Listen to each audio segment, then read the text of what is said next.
भौजी तया राम करब हो, अब नाही घरवा के काम करब हो।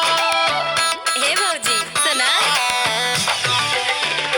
हाय आ गइलू भौजी तया राम करब हो, अब नाही घरवा के काम करब हो।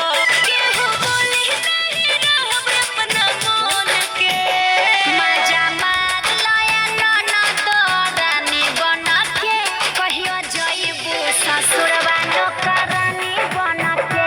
मजा मार लया ननद रानी बन के, कहियो जइबू ससुरवा नौकरानी बन के।